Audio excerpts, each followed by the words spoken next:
میں کچھ دن پہلے ایک جگہ تعزیت اور ڈرتا ڈرتا گیا تعزیت کرنے. پرانے جاننے والے تھے, دوستوں کا رشتہ تھا, تو میں ایک ہی بیٹا تھا, تو وہ مجھے پتا چلا کہ ٹرین ایکسیڈنٹ میں انتقال کر گیا. تو میں ڈرتے ڈرتے گیا کیونکہ معاملہ مشکوک تھا. اور جب میں تعزیت کے لیے اندر پہنچا تو ہمارے جو انکل تھے, جن کا میرے دوست تھے, وہ ان کے کچھ عزیز کہنے لگا کہ حضرت جی آپ کے ساتھ والے باہر جا سکتے ہیں؟ تو میں نے کہا چلے جاتے ہیں. میں دوستوں کو گاڑی میں بھیج دیا, اور جب میں نے اس سے بات چیت کی, کہنے لگا میرا بیٹا ایکسیڈنٹ تو میں نے بنایا ہے, وہ تو خودکشی کر کے مرا ہے. شادی کے 11 سال بعد خدا نے ایک بیٹا دیا تھا, اور مجھ سے غلطی یہ ہوئی, میں نے کہا میرے بیٹے کو تکلیف کوئی نہ آئے. اس کے منہ سے جو نکلا میں نے اسے دیا, جو اس نے مانگا میں نے دیا. کہتا ہے جو شخص 16,000 مہینے کا کمائے اور بیٹے کو 40,000 کا موبائل خرید کے دے, کہتا ہے میں نے ہر سہولت اسے دی. پھر ایک امیر کی لڑکی سے یونیورسٹی میں پڑھتے ہوئے اس کا تعلق بنا. بچی کے میسج بھی میں نے اپنے موبائل, اس بچے کے موبائل میں دیکھے, اور اس لڑکے نے جو میسج سینڈ کیے وہ بھی میں نے دیکھے.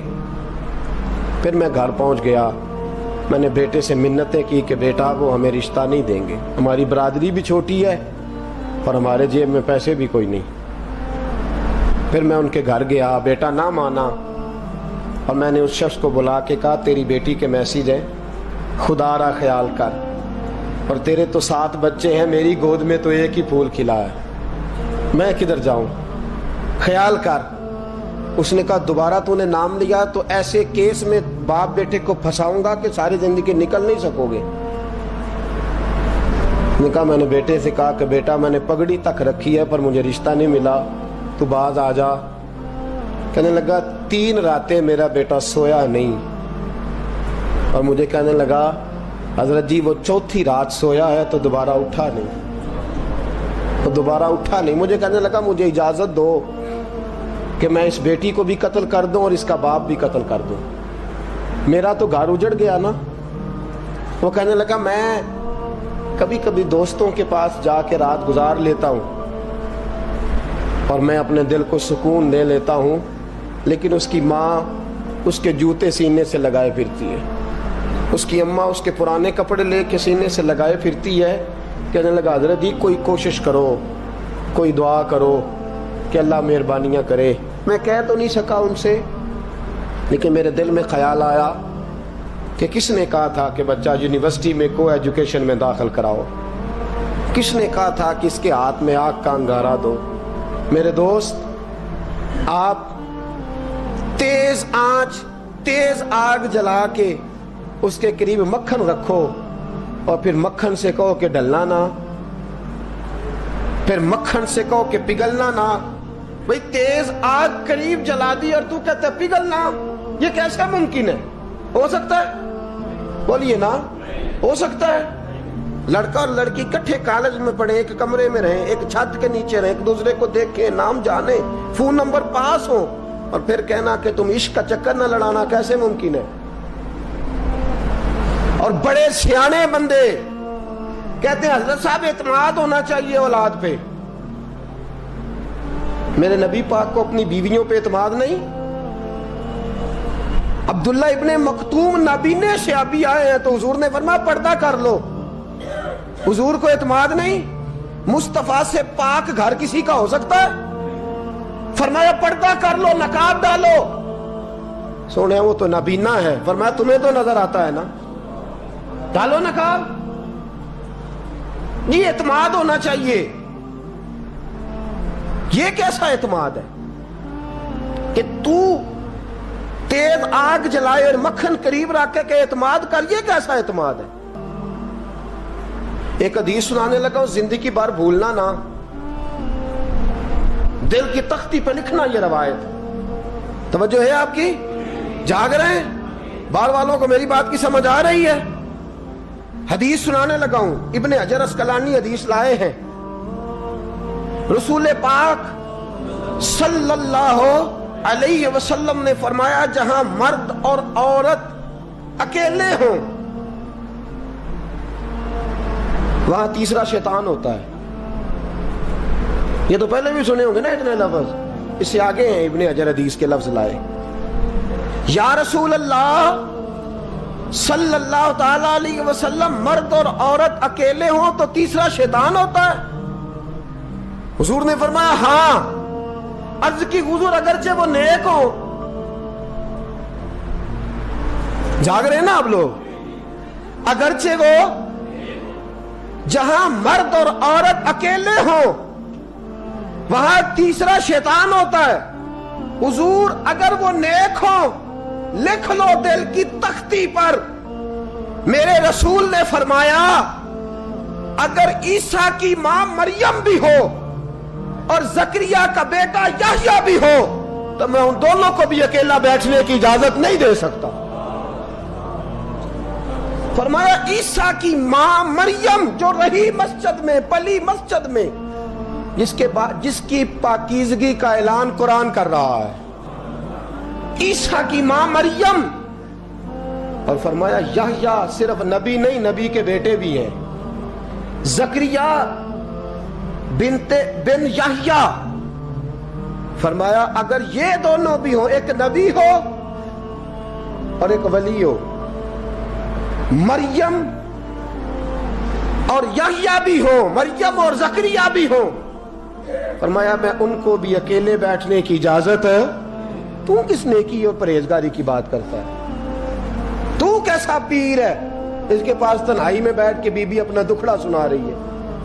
تو کیسا مفتی ہے؟ اٹھا کے لے جا طریقتیں شریعتیں اور جا کے سنبھال لے اپنے جبہ اور دستار میں. وہ کوئی جبہ اور دستار نہیں، وہ گند ہے.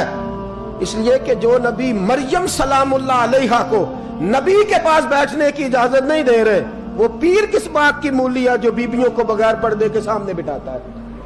اور تنہا بی بی کہتی ہے میرا دکھ سن لے، کس نے اجازت دی ہے؟ اور پھر کہنا تماشا لگ گیا، سٹنڈ لگ گیا. یہ شریعت بیان کر رہا ہوں، رسول اللہ کا فرمان بیان کر رہا ہوں، اور اس سے آگے ہمیں کسی دلیل کی ضرورت بالکل نہیں ہے. اور پتہ نہیں باپ کو کہ میرا بیٹا کیا کر رہا ہے. اندھی ہے وہ ماں جس کی بیٹی سارا دن نیٹ پہ بیٹھی رہتی ہے، اس کو خبر نہیں کیا ہو رہا. اور جب آگ گلے تک آتی ہے نا، داڑیاں جب جلنے لگتی ہیں تو ہمیں خیال آتا ہے یہ کیا بن گیا ہے. اور جب ماں کا دوپٹہ کھینچنے لگتا ہے نا سگا بیٹا کہ چل میرا رشتہ مانگ، پھر اس کو پتا چلتا ہے کہ یہ تو معاملہ ہی بڑا خراب کر لیا میں نے. میرے دوست، جوانی زیادہ پیسے کمانے کا نام نہیں. اگر تو قیمتی کپڑے پہنتا ہے تو تو جوان نہیں.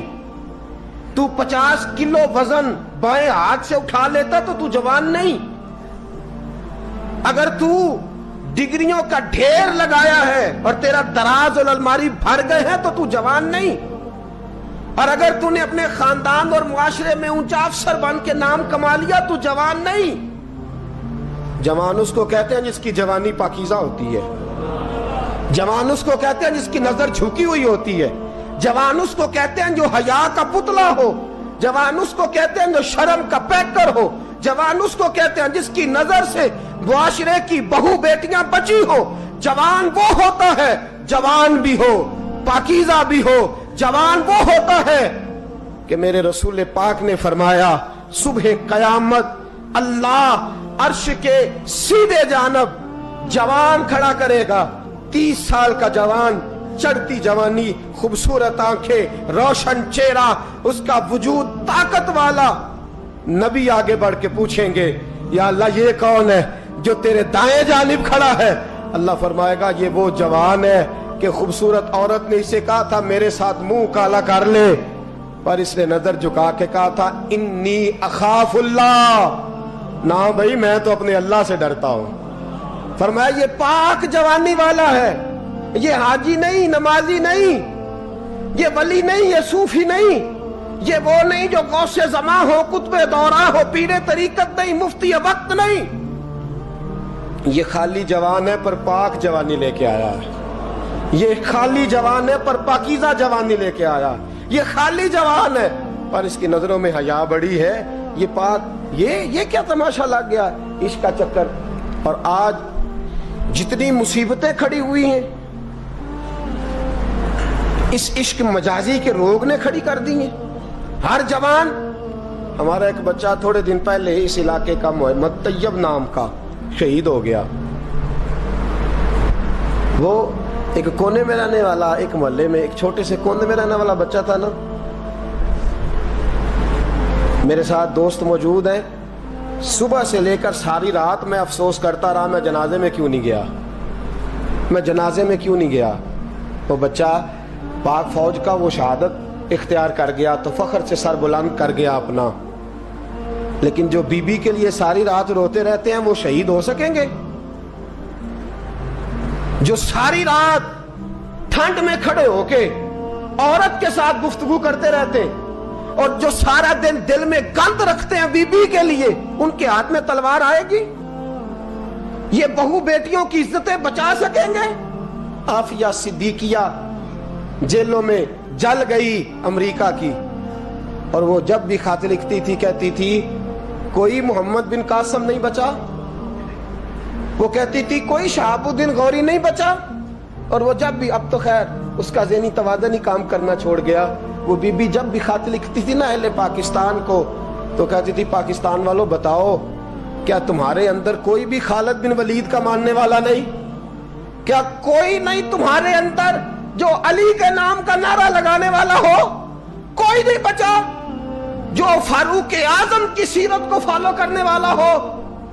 کوئی لاؤ جس کے ہاتھ میں تلوار ہو اور مجھے سمجھ آئے کہ یہ وہ ہے جو حسن اور حسین کا نام لینے والا ہے. کوئی نہیں بچا.